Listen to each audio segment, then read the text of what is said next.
Let's start with the core idea in plain language. You were not put here just to obey, to follow routines, or to sit in a building once a week and hope someone else talks to God for you. Your real power to shape your life comes from inside, from your intuition and your imagination. You have a sound divine right to write your own script. I'll go through this like a teacher walking you through a new way of seeing yourself and your life. 1. Why obedience, routine, and external religion are not the foundation of manifestation. 2. What intuition really is. 3. What imagination really is. 4. How intuition plus imagination work together to create. 5. What it means to have a divine right to write your own script. 6. Practical ways to live this every day. 7. How to deal with guilt, fear, and doubts when you step into your own power. You can read this slowly, like a long conversation with a patient teacher who refuses to forget how powerful you really are. 1. Why obedience and routine are not the foundation of manifestation.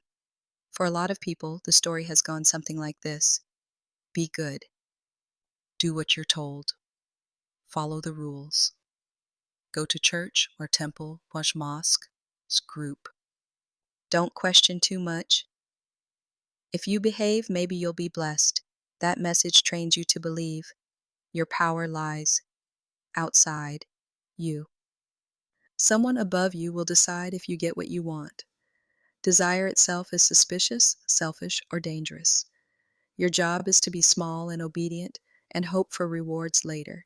Let's be careful here. Routines can be helpful, communities can be beautiful, spiritual traditions can contain deep wisdom, but Jake obedience itself is not the engine of manifestation. Why? Hack 1.1 Obedience focuses on behavior, not inner state manifestation. At its core is about what you believe about yourself, what you expect life to be like, what you imagine and emotionally accept as possible. Obedience focuses on, did you do the thing? Did you follow the rule?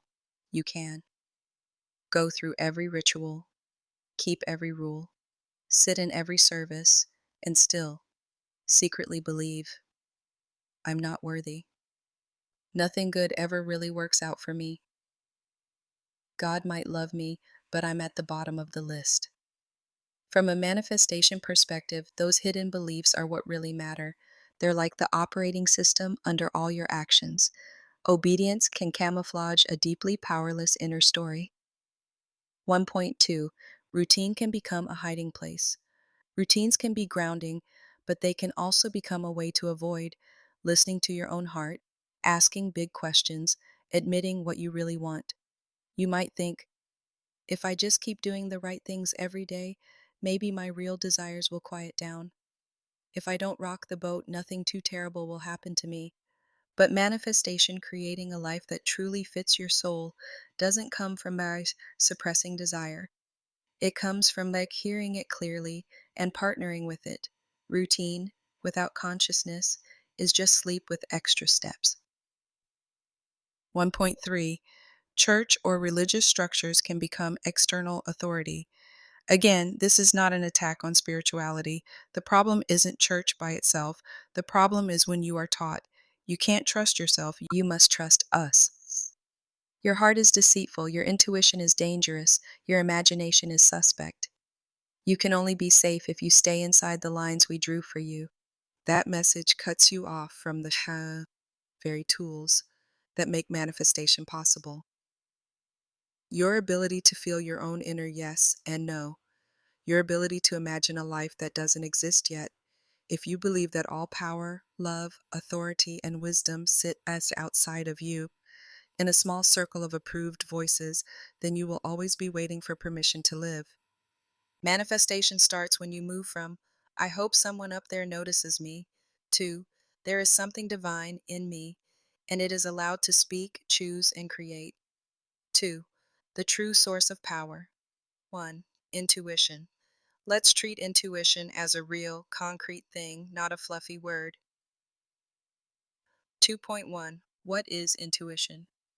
Intuition is the quiet, immediate knowing that comes before your brain has time to overthink. The soft yes or no that shows up in your body and emotions. The way your deeper self communicates, often without full sentences. It may feel like a tightening in your chest when something is wrong, a sense of warmth and openness when something is right, a recurring nudge, call this person, don't go there, try this instead. Intuition is not panic, impulse, pure logic.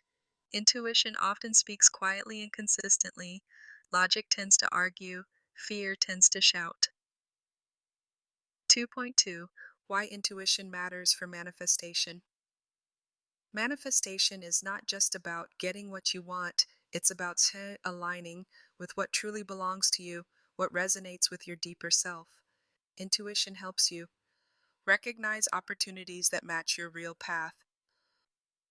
Walk away from things that would drain you, even if they look good on paper.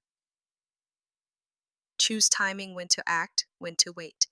Without intuition, you might say, I want more money, and chase something that destroys your health. I want love, and ignore the red flags of someone who isn't safe. I want success, and copy a life that doesn't fit you at all. With intuition, you gradually learn to say, yes, I want these things, but only in ways that are aligned, life-giving, and honest to who I really am. That shift changes how your desires show up. It refines them. It's the difference between grabbing at whatever floats by versus letting your inner compass steer you toward what's truly yours. 2.3 Intuition as divine communication. If you believe in any kind of higher power, God, source, universe, intuition is one way that power speaks through you, not just to you from above. Instead of waiting for a loud voice from the sky, you start to trust the gentle voice in your own heart. That doesn't mean every feeling is a divine decree. It does mean your inner world is not your enemy. Your sensations, recurring nudges, and deep longings are worth listening to.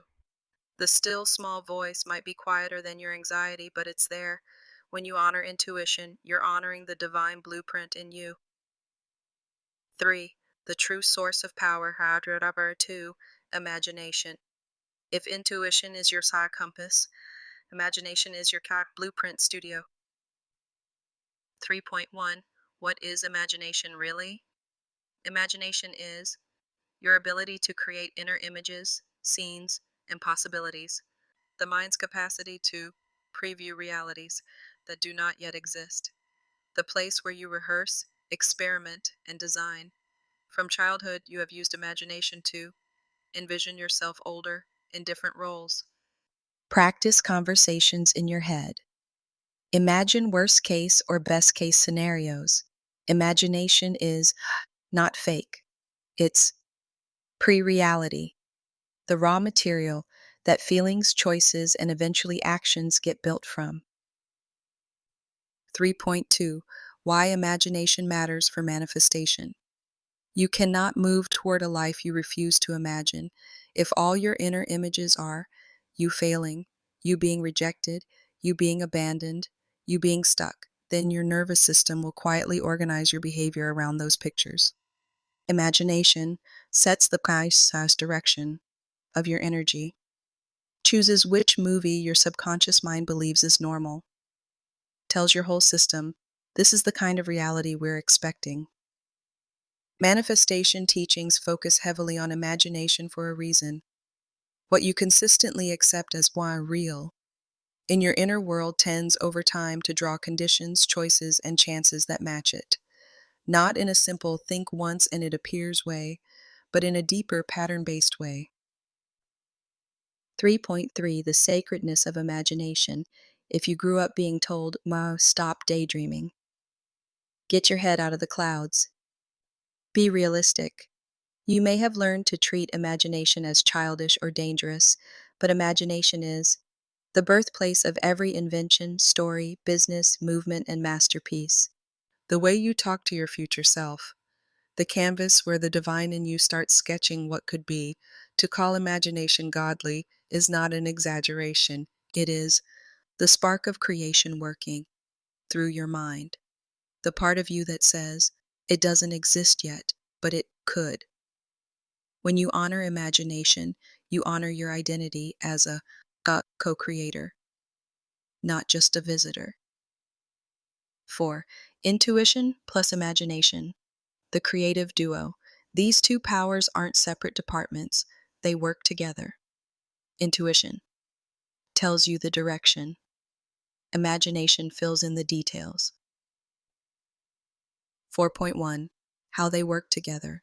You might have an intuitive nudge. I don't want to live like this anymore. I'm meant to help people. I need more space, more joy, more creativity. That's intuition tapping you on the shoulder. Then imagination comes in. What would it look like if I really did that? You begin to picture a new type of work, a new environment, different relationships, a different version of yourself. But here's the subtle part. Intuition keeps you honest. It says, that version feels real, or that one feels fake and performative. Imagination lets you adjust the scene until it feels right in your body. You go back and forth. Intuition. This path feels alive. Imagination. Okay, let's build a picture of that life. Intuition. This version feels a bit off. It's still coming from fear. Imagination. Then let's soften it, open it, make it more authentic. This process is manifestation at the design level, before actions, before visible changes. So, 4.2. How this differs from obedience-based living. In an obedience model, you wait for someone else to tell you who to be and what to want. You follow a script that was written by your culture, your religion, or your family. You feel guilty if your inner truth contradicts that script. In an intuition imagination model, you listen inward. You let your inner yes, no guide what you build in your inner world. You design scenes, choices, and paths that feel honest and alive. Obedience says, play your part, stay in your lane. Intuition plus imagination say, let's write a role that fits who you actually are. 5. Your divine right to write your own script. Now we come to the heart of what you asked for. We have a divine right to write our own scripts and lives. Let's unpack that. Charles 5.1. What divine right means here. Divine right doesn't have to be mystical. It means, by virtue of being alive, conscious, and self-aware, you have the unique inherent authorities to choose what you value, what kind of life you move toward, how you interpret what happens to you. You don't have to ask any institution, am I allowed to want this? Am I allowed to forgive myself? Am I allowed to stop suffering? If you believe in a higher power, think of it this way. A loving source would not create you, give you consciousness, desire, and imagination, then demand that you never use them. The image of God in you is precisely your ability to choose, to imagine, to love, to create. Your divine right is not a prize you earn, it's the standard equipment you were born with. 5.2. Scripts you didn't choose. Before you realize this, you live inside scripts that were handed to you. In this family, we stay small and don't make waves. In this community, women, men are supposed to be like this.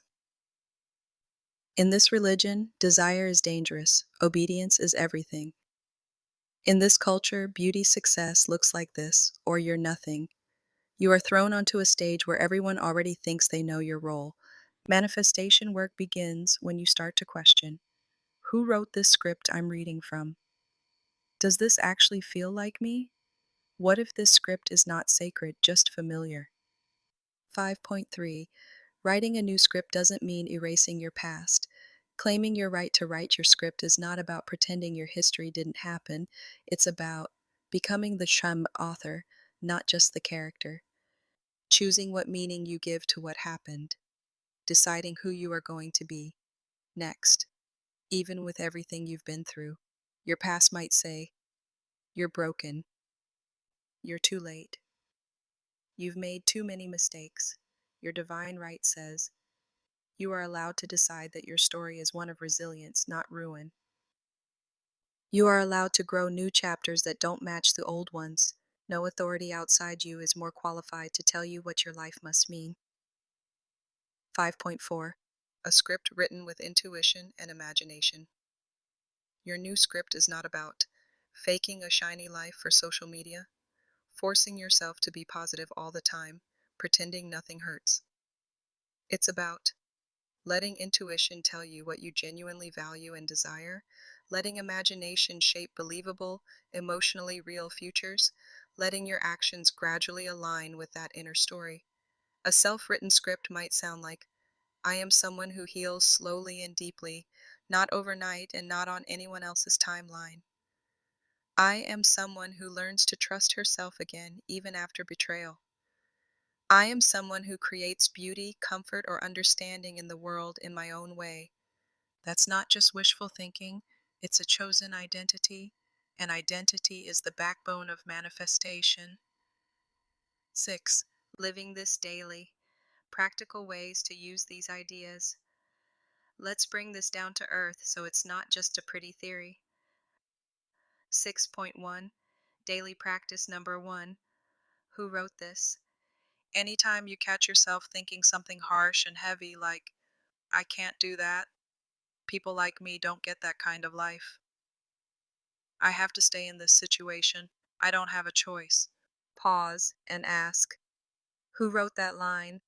Was it a parent, a teacher, a religious leader, a partner, a younger, frightened version of you? Then ask, do I want this line in my script going forward? You don't have to fight it. You can simply say, that line came from survival. It's not the voice of my intuition. It's not the voice of my imagination. I'm allowed to write a new line. 6.2. Daily practice. Number 2. Intuition check-in.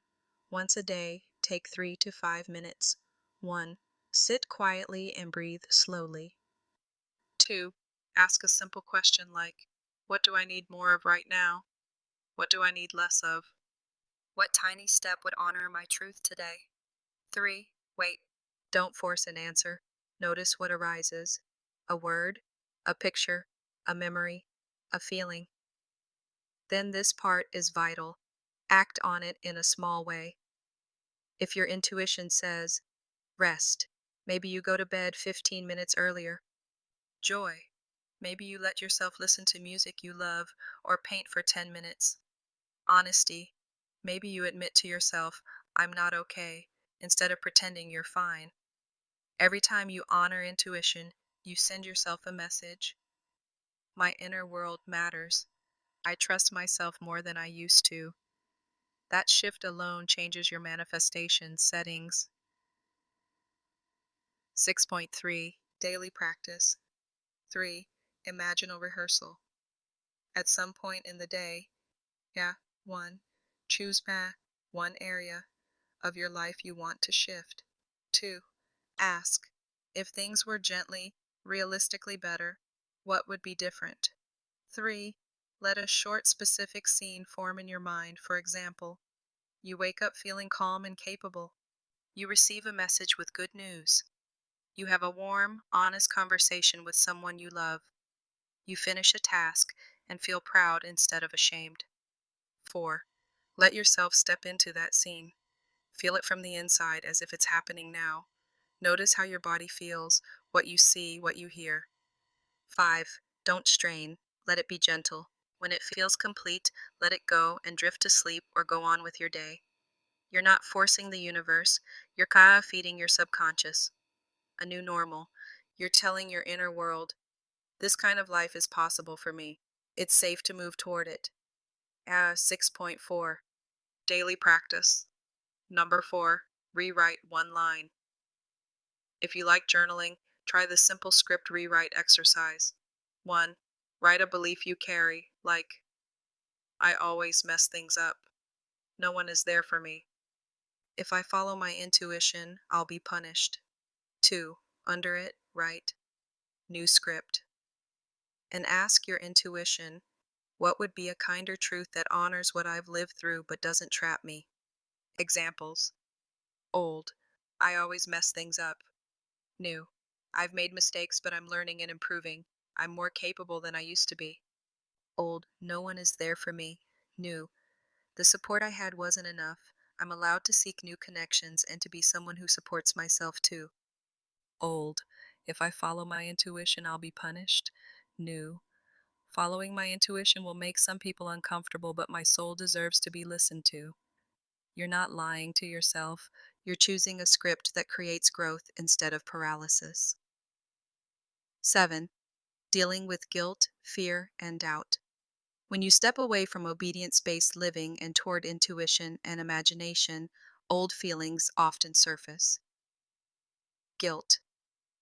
Am I betraying my faith, my family, my past? Fear. What if I get punished for wanting more? Doubt. Who do I think I am to write my own script? Let's meet those like a kind teacher. 7.1. Guilt. Guilt often comes from internalized teachings that say self-trust is prideful, desire is dangerous, suffering makes you holy. A different perspective. A loving source would not create you with a heart, mind, and dreams only to demand that you never use them. There is a difference between throwing away wisdom and refusing to live a life that is too small for your soul. You are not obligated to stay in cages that someone else decorated with religious words. 7.2. Fear. Fear says, if I step out of line, something terrible will happen. If I stop obeying everything I was taught, I'll be lost. But notice, many of the lines you're afraid of crossing are made of opinions, not universal laws. You're not throwing yourself into chaos. You're moving toward your own inner guidance. You can reassure your fearful part. We're not abandoning safety. We are learning a new kind of safety that includes our soul. We will take small steps, not giant leaps, and see how it feels. 7.3. Doubt. Who do I think I am? This is the big one. The answer is, you are a conscious being with a unique combination of experiences, desires, talents, and perspectives. There has never been another you, and there will never be another you. If you don't write your script, who will? A committee of old voices in your head, the loudest people in your environment, the algorithms on your screen. Your divine right to write your life isn't arrogance, it's stewardship. You are the only one who can live by your life. 8. Bringing it all together. Let's stitch the whole thing into one clear picture. Manifestation is not a reward for perfect obedience, rigid routine, or sitting in a certain building often enough. Manifestation is the natural outflow of what you truly believe about yourself, what you dare to imagine, how you respond to the quiet voice of your intuition. Your high true sources of power are 1. Intuition, your inner compass, your connection to your deeper self and the divine. 2. Imagination, your inner design studio, the space where you create and rehearse new realities before they exist. You have a high divine right. 2. Decide what your life means. Choose your values. Move toward what makes you more honest, more alive, more loving. Rewrite scripts that were handed to you by fear, not by wisdom. You can still keep what is beautiful from your traditions. Respect your roots. Honor the good in your past, but you are not required to live as a background character in someone else's story. You get to say, I will listen to my intuition. I will use my imagination as a holy tool, not a childish toy. I will live as if my inner world matters because it does. And day by day, choice by choice, scene by scene, your life begins to bend toward the script you are consciously writing. Not perfectly, not instantly, but genuinely. If you'd like, I can help you next time by turning these ideas into a personal manifestation syllabus for you. or designing daily prompts and imaginal scenes tailored to the kind of life you want to write for yourself.